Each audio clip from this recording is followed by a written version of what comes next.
Redemption of an A1, written and told by Canadian A1 Productions.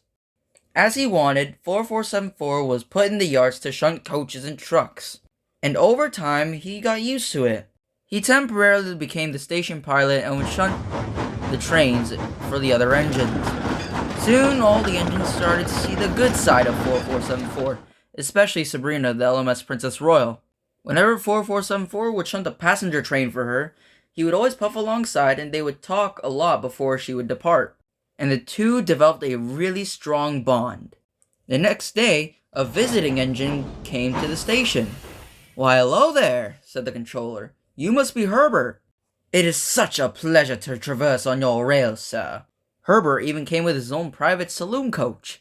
This was also an enthusiast train for those who wanted to ride on such luxury. "I don't mean to be rude, sir, but where are your sheds? I need to rest my aching wheels." "Keep puffing along that track you're on, and the sheds will be on the 4th junction on your right." "Thank you, sir," said Herbert, and he puffed gracefully out of the station into the sheds.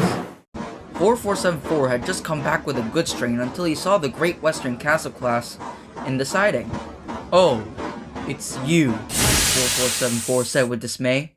"Well, hello there, old acquaintance," Herbert said smugly. "Have my words and teachings gone smoothly with your other friends?" Herbert asked. "No, they ruined me, and it's all because of you, you know." "Sure they haven't, 4474. Us express engines need to stick together." "Have you realized I'm not an express engine anymore?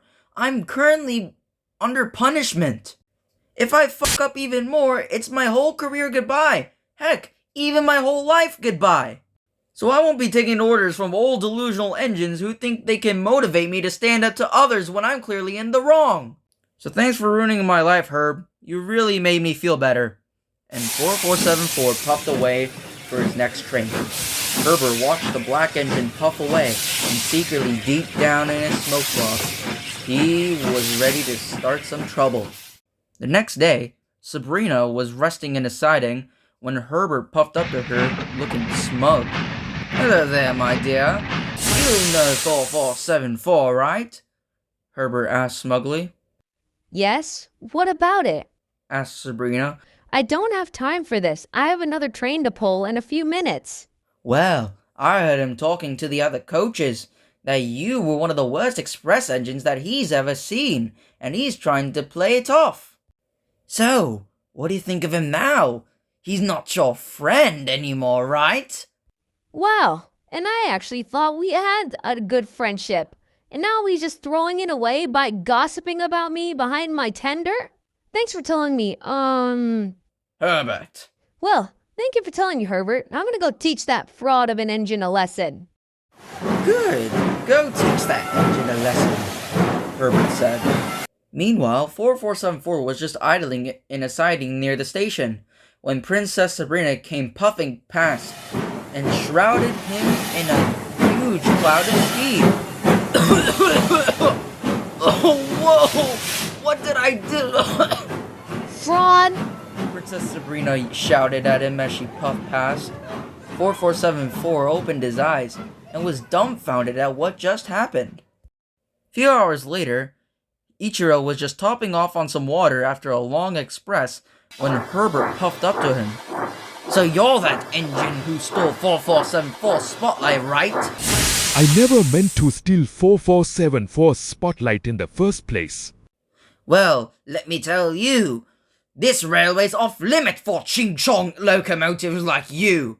Ichiro tried to run, but Herbert was almost about to biff him off the tracks until... "Keep your filthy buffers off of him!" a voice yelled. It was 4474, and he came up behind Herbert and started pulling him back as Herbert tried to pull himself forward. "Hurry, Ichiro! Run while you still can!" And Ichiro took his chance and ran for his life. While Ichiro ran away, 4474 and Herbert were practically playing tug-of-war against each other. They pulled and they pushed non-stop against each other.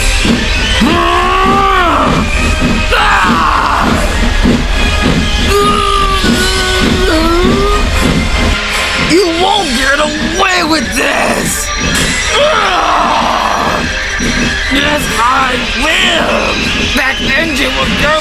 where he comes from!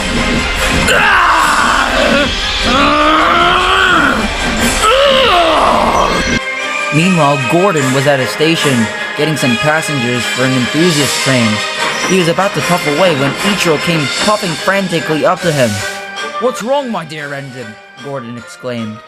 Ichiro began to tell Gordon the full story, and he was cut short when he heard a Great Western two-tone whistle behind him. Hurry, Gordon. Help me get the controller. That engine won't get far chasing me. And Ichiro darted out of the station, with Herbert the Castle class following behind him. Sabrina was hauling a passenger train along the main line when she saw Ichiro thundering down the main line past her very fast. And then she saw Herbert falling behind, looking very pissed. 4474's coupling broke after Herbert broke free, and obviously he had to give chase. And down the line, he saw Marcus at a station, and he told him, "Marcus, leave your passengers there. Herbert is chasing Ichiro, and he's in grave danger. We have to stop him now." Marcus agreed and followed behind the Black A1 Pacific. The two were making great speed, and then they caught up to Herbert, who was about to cross over the points until...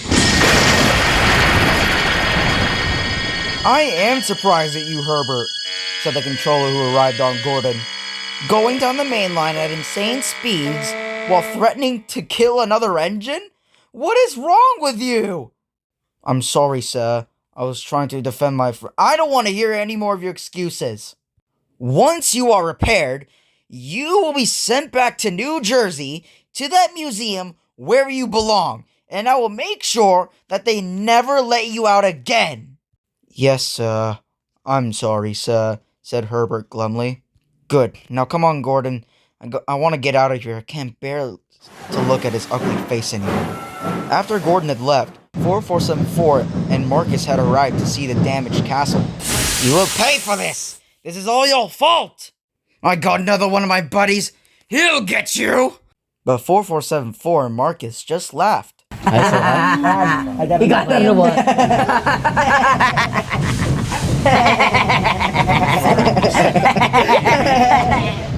And the two puffed away, still laughing at him. The next day, 4474 was just idling in a siding, waiting for his next train, when the controller went up to him and said, 4474? "Oh my god, sir! I've come to tell you something." "Please, sir! Please don't send me away! I don't want to be scrapped!" Whoa! Calm your pistons, 4474. I'm not gonna scrap you or send you away." "Then what are you gonna do to me?" said 4474 timidly. "Your work in the yards and the goods traffic has really impressed me. And plus, I saw your heroic actions in protecting another engine of its near death. You want to know something, 4474? I'm very proud of you." "But I biffed Herbert off the rails." "Hey, but you saved a friend of yours." "That's true," said 4474. "Well, as a reward, 4474, you will be getting the CBR special back, a new coat of our sky blue paint, and your name back." "Really, sir? Thank you so much!" 4474 said joyfully. "Oh, sir, there's no need to call me that anymore. You can just call me Christian. It's way easier. I don't want to be reminded of my old self." "Okay then, Christian. Tomorrow, you will head to the works to get an ultimate transformation." "Again, sir, thank you so much for letting me stay. It's my pleasure." Soon, Christian was outshopped in the railways now cerulean blue with red stripes, almost looking like Gordon. That same day, he was tasked to pull the CBR special, which he hadn't pulled in a long time. All the other engines came to see him off. The guard's whistle blew and the last coach door shut, and the big engine puffed gracefully out of the station. Soon Christian was speeding down the main line, and he was trying to see how fast he could go. "CBR special coming through!" Christian puffed excitedly, and he continued on to the end of the line.